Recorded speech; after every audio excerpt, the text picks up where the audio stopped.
ہو سکتا ہے کہ خوشیاں بار بار نہ ملیں، اور شادی اینڈ نہیں ہے، شادی کے بعد بھی زندگی کے بہت سارے مراحل باقی ہوتے ہیں۔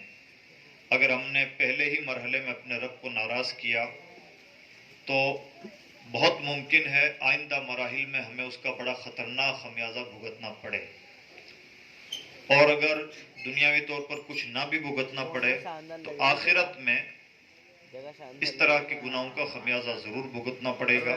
اس لیے عقل مندی کی بات یہ ہے کہ شادی بیاہ کے موقع پر بھی ویسے ہی اللہ کا ذکر کیا جائے جیسے موت میت کے موقع پہ کیا جاتا ہے۔ اگر غم میں ہمارا اللہ کے علاوہ کوئی سہارا نہیں تو ہماری خوشیوں میں بھی ہماری محبتوں کا اور فرما برداریوں کا مرکز اللہ کی ذات ہونا چاہیے۔ یہی عقل مندی ہے، یہی سمجھداری ہے، یہی وفاداری ہے، اور یہی بندگی کا تقاضا ہے۔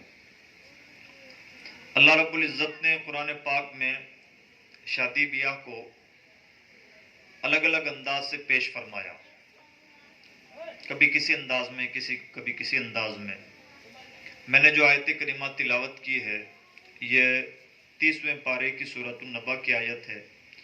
اس آیت میں اللہ رب العزت نے شادی کو، جوڑے کو نعمت کے طور پر ذکر فرمایا، بہت ساری نعمتوں کا ذکر فرمایا، اور ان نعمتوں کے ساتھ فرمایا وَخَلَقْنَاكُمْ أَزْوَاجًا، اے لوگو ہم نے تمہیں جوڑ جوڑ پیدا فرمایا۔ جوڑ کا مطلب ہوتا ہے دو، یعنی ایک ہو اس کے برابر کا کوئی دوسرا ہو تو یہ جوڑ بنتا ہے۔ تو اللہ نے فرمایا ہم نے تمہیں جوڑ جوڑ بنایا، یعنی ہم نے تمہیں ایسا بنایا ہے کہ ہر مرد کے مقابلے میں کوئی عورت اور ہر عورت کے مقابلے میں کوئی مرد بنایا۔ اور یہ اللہ کی قدرت کاملہ کا نتیجہ ہے کہ دنیا میں جتنے مرد ہیں اتنی ہی تعداد میں عورتیں ہیں، جتنی عورتیں ہیں اتنی ہی تعداد میں مرد ہیں۔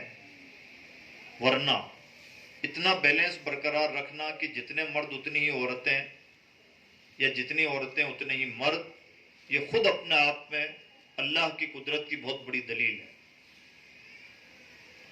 ایسا ہوتا نہیں عام طور پر کہ جب پروڈکشن بہت بڑا ہو تو اتنا بیلنس رہ پائے۔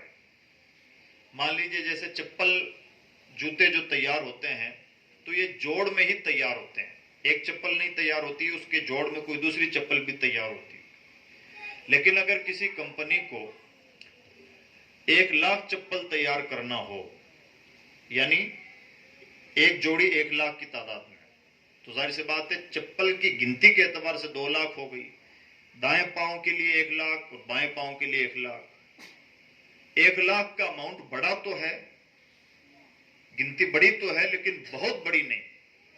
لیکن اگر کوئی کمپنی 1,00,000 چپل کی جوڑیاں تیار کرے تو اس میں بھی اچھا خاصا ویسٹیج ہوتا ہے، یعنی 1,00,000 میں سے تقریباً کئی سو چپلیں ایسی ہوں گی جو آڑی ٹیڑھی بن گئیں، جس ڈیزائن میں تیار ہونی چاہیے تو اس ڈیزائن میں نہیں بن پائیں، کہیں کوئی کمی رہ گئی، کہیں کوئی کمی رہ گئی۔ مان لیجئے ربڑ کی چپل ہے تو کہیں ربڑ موٹا رہ گیا، کہیں پتلا رہ گیا، کہیں پچک گیا، ایسا ہوتا ہے۔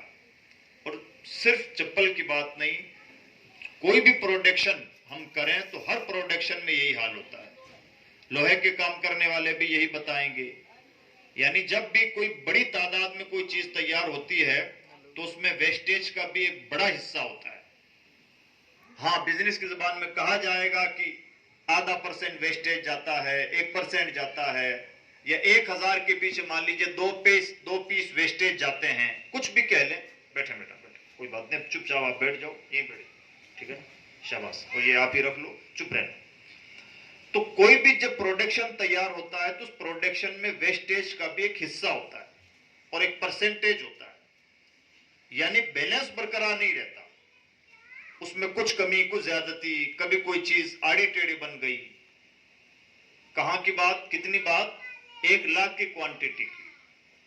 کسی بھی مارکیٹ کو دیکھ لیں، کپڑے کے مارکیٹ کا یہی حال ہوگا، جس مارکیٹ کی بھی ہم بات کریں گے، ہر مارکیٹ میں جہاں بڑی تعداد میں مینوفیکچرنگ ہوتی ہے، پروڈکشن ہوتا ہے، تو وہاں پر کچھ نہ کچھ ویسٹیج جاتا ہے۔ یہ اصول ہے، آج بھی جاتا ہے، نہ مشینیں بچا پاتی ہیں، نہ انسان بچا پاتا ہے. یعنی انسان اپنے ہاتھ سے کوئی مال تیار کرے اس میں بھی ایسا ہوگا، اور مشینیں تیار کریں اس میں بھی ہوگا. کس قدر کمال قدرت ہے. ہم 1,00,000 کی تعداد میں کوئی چیز تیار کریں تو اس میں 1-1/2% ویسٹیج کا حصہ ہوتا ہے. اللہ رب العزت کی قدرت کاملہ دیکھیے کہ جتنے مرد تیار ہو رہے ہیں اتنی ہی تعداد میں ان کے مقابلے میں عورتیں پیدا ہو رہی ہیں. کوئی ڈس بیلنس نہیں. یعنی ایسا نہیں ہوتا کہ مرد پیدا ہوئے 1,00,000 اور عورتیں پیدا ہو گئی 50,000. ایسا نہیں ہوتا. ہاں تھوڑا موڑا فرق جو ہمیں نظر آتا ہے وہ کیا نظر آتا ہے؟ وہ یہ نظر آتا ہے کہ فلاں اسٹیٹ میں، مان لیجئے ہریانہ میں، مردوں کی تعداد زیادہ ہے اور عورتوں کی تعداد کم ہے کہ 1,000 مردوں کے مقابلے میں 997 عورتیں ہیں. ایسا ہم آئے دن اخباروں میں پڑھتے ہیں.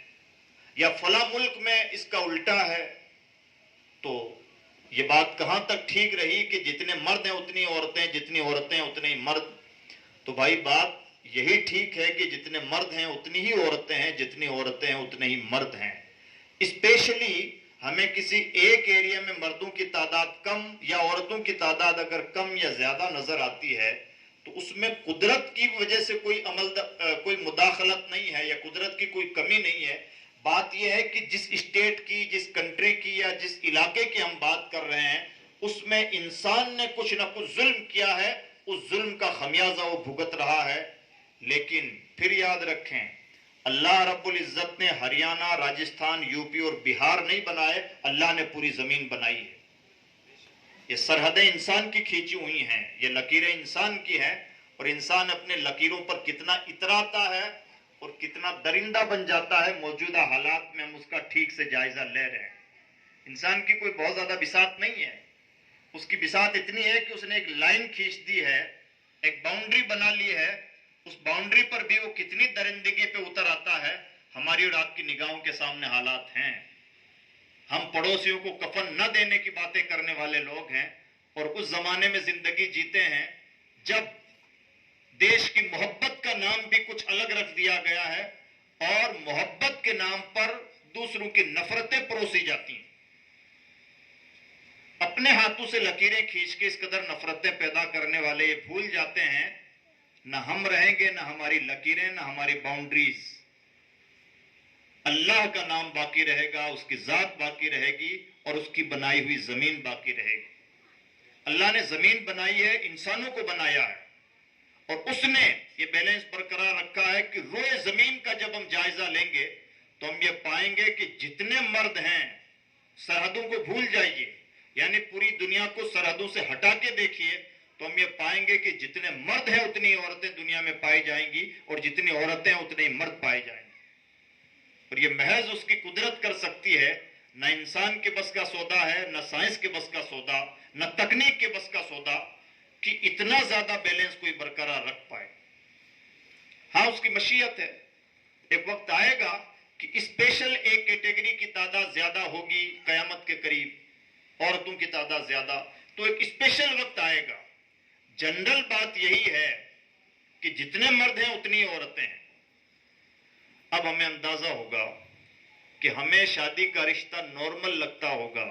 سچائی یہ ہے کہ جتنی بڑی نعمت زمین ہے، جتنی بڑی نعمت آسمان ہے، جتنی بڑی نعمت نیند آنا ہے، جتنی بڑی نعمت سورج کا چمکنا ہے، رات کا اندھیرا ہونا ہے، اتنی ہی بڑی نعمت ایک جوڑے کا پیدا ہونا ہے. اتنی ہی بڑی نعمت شادی کا رشتہ ہے. یہ مثالیں میں نے اپنی طرف سے نہیں دی ہیں. اللہ نے ان نعمتوں کے ساتھ ساتھ اس نعمت کا ذکر فرمایا ہے، اے انسانوں ہم نے تمہیں جوڑ جوڑ پیدا فرمایا. یعنی شادی کا بندھن ایک نارمل رسم نہیں ہے بلکہ اللہ کی بہت بڑی نعمتوں میں سے ایک نعمت ہے. اور اس کا احساس ہمیں شاید اس وقت ہو جب کسی انسان کو کوئی اچھا رشتہ میسر نہ ہو. زندگی اجیرن بن کے رہ جاتی ہے. شادی کے رشتوں میں، شادی کے رشتے کے لیے بہت ساری مذاقہ خیز باتیں بھی کی جاتی ہیں کہ شادی ایک آفت ہے، شادی ایسا میٹھا زہر ہے، کچھ بھی کوئی کہہ لیتا ہے. سچائی یہ ہے کہ اس طرح کی باتیں صرف چرب زبانیاں ہیں. شادی اللہ کی بہت بڑی نعمت ہے. اگر کہیں پھوٹ ہے، کہیں دراڑ ہے، میاں بیوی میں انبن ہے، تو ان کی نااہلی ہے. اس نااہلی کی وجہ سے اللہ کی نعمت ہلکی نہیں ہو سکتی. یہ باتیں انسان اس وقت کرتا ہے جب اس کو عزت کے رشتے مل گئے، جب اللہ رب العزت نے اسے نعمت سے نواز دیا. اگر انسان کو عزت کے رشتے نہ میسر آئیں تو انسان پاگل ہو جائے، انسان کی زندگی کا چین اور سکون غارت ہو جائے. شادی نہ ہونا تو دور کی بات ہے، اگر کم عمری میں کسی کا جوڑا ختم ہو جائے، شوہر کا انتقال ہو جائے، بیوی کا انتقال ہو جائے، ان کی زندگی کیسی عجیب ہو جاتی ہے وہی جانتے ہیں. جب جب نعمتیں نہیں رہتی تو انسان کو احساس ہوتا ہے کہ نعمت کتنی قیمتی چیز ہے. ہمیں تو ویسے تو آنکھ بھی بڑی ہلکی سی چیز لگتی ہوگی، لیکن اللہ نہ کرے کبھی آنکھیں چلی جائیں، انسان نابینا ہو جائے، اس وقت احساس ہوگا کہ یہ ہلکی پھلکی پتلیاں کتنی قیمتی ہیں. آنکھیں نہ ہوں تو پوری دنیا ہمارے لیے اندھی ہے. یہاں 10 لوگ بیٹھے ہوئے ہوں کہ ہزاروں لوگ بیٹھے ہوئے ہوں، کیا فرق پڑتا ہے اگر آنکھ نہ ہو؟ ہریالی ہو کہ نہایت سوکھا ہو، عالی شان عمارتیں ہوں یا کوئی جھوپڑ پٹی ہو، کوئی فرق نہیں پڑتا اگر آنکھ سلامت نہ ہو. یعنی آنکھ چلی جائے تو پوری دنیا ہمارے لیے اندھی ہے. اگر وہ رب ایک نعمت چھین کر پوری دنیا کو ہمارے لیے اندھا کر سکتا ہے تو اگر اس نے نعمت عطا فرما رکھی ہے تو کتنا بڑا انعام ہے. سیم شادی اللہ کی بہت بڑی نعمت ہے. اللہ رب العزت نے شادی کے متعلق قرآن پاک میں کچھ اور باتیں بھی ارشاد فرمائی. قرآن پاک میں اشارہ دیا گیا کہ شادی کی وجہ سے انسان کا رزق بڑھا دیا جاتا ہے، اور بالکل انوکھی سی بات ہے. عقل تو یہ کہتی ہے کہ شادی کی وجہ سے رزق میں کمی ہونی چاہیے. پہلے ایک انسان کو اپنا پیٹ پالنا ہوتا تھا، شادی کے بعد اسے 2 جانوں کا پیٹ پالنا ہوتا ہے، تو اب تو خرچہ بڑھ جاتا ہے، رزق میں کمی ہونی چاہیے تھی. لیکن اللہ کی قدرت وہی جانے. روزہ رکھنے سے صحت بڑھتی ہے، حج کرنے سے رزق بڑھا دیا جاتا ہے، شادی کرنے سے رزق بڑھا دیا جاتا ہے، زکوٰۃ دینے سے رزق بڑھا دیا جاتا ہے. اس کی قدرت وہی جانے. عقل تو یہ کہتی ہے کہ حج کرو تب بھی رزق کم ہوتا ہے، زکوٰۃ دو تب بھی رزق کم ہوتا ہے، صدقہ کرو تب بھی رزق کم ہوتا ہے، شادی کرو تب بھی رزق کم ہوتا ہے. لیکن شریعت کا مزاج کہتا ہے کہ یہ کام کرنے سے رزق بڑھا دیا جاتا ہے. عقل میں آئے نہ آئے، تجربہ یہی ہے کہ ایسا ہی ہوتا ہے جیسا شریعت نے کہا ہے. کاش ہماری عقلیں اس لیول تک پہنچ سکیں کہ شریعت کے اس مزاج کو پہچان سکیں، تو اس وقت ہمیں احساس ہوگا کہ سچ مچ جو اسلام کی تعلیمات ہیں وہی برحق ہیں. شادی کے متعلق اللہ رب العزت نے ایک خاص موقع پر ارشاد فرمایا، ہن لباس لکم وانتم لباس لہن. میاں بیوی کے بارے میں فرمایا گیا کہ عورتیں تمہارے لیے، مردوں کے لیے لباس ہیں اور مرد عورتوں کے لیے لباس ہیں. یعنی آپس میں مرد اور عورت، میاں بیوی ایک دوسرے کا لباس ہیں. لباس کا مطلب بڑا گہرا جملہ ہے. لباس شرم و حیا پوری باقی رہے، بات بھی کہہ دی جائے اور اتنے جامع انداز میں کہ اس سے بہتر انداز نہ ملے. میاں بیوی ایک دوسرے کا لباس ہیں. لباس کا مطلب ہوتا ہے آپ کے عیب و ہنر چھپ جائیں اور آپ دنیا میں منہ دکھانے کے لائق. اگر بدن سے لباس اتار دیا جائے، کیا انسان اس طرح سے یہاں بیٹھ سکتا ہے یا گلی میں گھوم سکتا ہے؟ اس کی غیرت گوارا کرے گی؟ سچی بات تو یہ ہے، اگر میاں بیوی کا رشتہ قائم نہ ہو تو شاید انسان عزت کے ساتھ زندگی ویسے ہی نہ گزار سکے جیسے ننگا انسان عزت کی زندگی نہیں گزار سکتا. یعنی یوں کہہ لیجئے کہ رشتہ نہ قائم ہو تو عزت ہتھیلی پہ ہے، رشتہ قائم ہو گیا تو بالکل ایسے ہی انسان محترم ہو جاتا ہے جیسے لباس پہنا ہوا انسان محترم ہے. لباس کے اندر کچھ بھی ہے، لباس نے سب بھرم بچا لیا ہے، آبرو بچا لی ہے اور انسان کو رسوا ہونے سے بچا لیا ہے. شادی کا بندھن بھی انسان کی عزت و آبرو کی ضمانت کا سبب ہوا کرتا ہے. شادی کا رشتہ نہایت قیمتی ہوتا ہے. تو اللہ رب العزت نے ایک خوبصورت تعبیر کے ساتھ ارشاد فرمایا وہ تمہارا عورتیں مردوں کا، مرد عورتوں کا لباس ہے۔ اور اسی کے ساتھ یہ بات بھی کہنا مقصود ہے کہ جس طرح سے لباس پردہ داری کرتا ہے، میاں بیوی کی ذمہ داری بنتی ہے کہ ایک دوسرے کی مکمل پردہ داری کریں۔ اکیلا ایسا رشتہ ہے جس کی شان یہ ہے کہ ایک انسان اپنی جائی ماں کو جو باتیں نہیں کہہ سکتا، وہ نہایت اجنبی خون اپنی بیوی کو باتیں کہہ سکتا ہے۔ اور ایسی گہری محبتیں دو اجنبی رشتوں کے بیچ میں پیدا کر دینے والی ذات اللہ کی ذات ہے۔ اور جس رشتے سے یہ محبتیں پیدا ہوتی ہیں وہ عظیم ترین رشتہ اور اللہ کی بہت بڑی نعمت شادی ہے۔ کوئی خون کا رشتہ نہیں، خون کا رشتہ ہو تو شادیاں نہیں ہوتی۔ نہایت اجنبی، کسی کی پیدائش کہیں ہوئی، کسی کی پیدائش کہیں ہوئی، چند دنوں میں رشتہ طے ہوا اور وہ رشتہ اتنا گہرا ہو گیا کہ جو باتیں اپنے ماں باپ سے نہ کہی جا سکیں، اپنے محرم سے نہ کہی جا سکیں، دوستوں سے نہ کہی جا سکیں، لنگوٹیا دوستوں سے نہ کہی جا سکیں، وہ باتیں اپنی بیوی سے یا بیوی اپنے شوہر سے آسانی کے ساتھ کہہ سکتی ہے۔ بتائیے اللہ کی بہت بڑی نعمت نہیں؟ شادی کو اللہ رب العزت نے سکینہ بھی قرار دیا ایک موقع پر، یعنی شادی سکون کا ذریعہ ہے۔ میاں بیوی ایک دوسرے کے لیے سکون کی ضمانت ہیں۔ اس کا مطلب یہ ہے اگر شادی نہ ہو تو انسان کی زندگی کا سکون غارت ہو جاتا ہے، اور یہ بھی سب سے بڑی سچائی ہے۔ سکون اس طرح سے اڑ جاتا ہے کہ انسان اپنا دکھڑا، اپنا درد دروں کسی سے بیان بھی نہیں کر پاتا، اور اس کی زندگی نہایت بے چین ہو جاتی ہے۔ اور انسان کی زندگی میں سب سے بڑا عذاب اگر کوئی چیز ہے وہ بے سکونی ہے۔ مکان چاہے کتنا بھی اچھا ہو، لباس کتنا فیشنیبل ہو، کوئی فرق نہیں پڑتا ہے اگر دل مطمئن نہیں ہے۔ دل کا سکون یہ سب سے بڑی نعمت ہے۔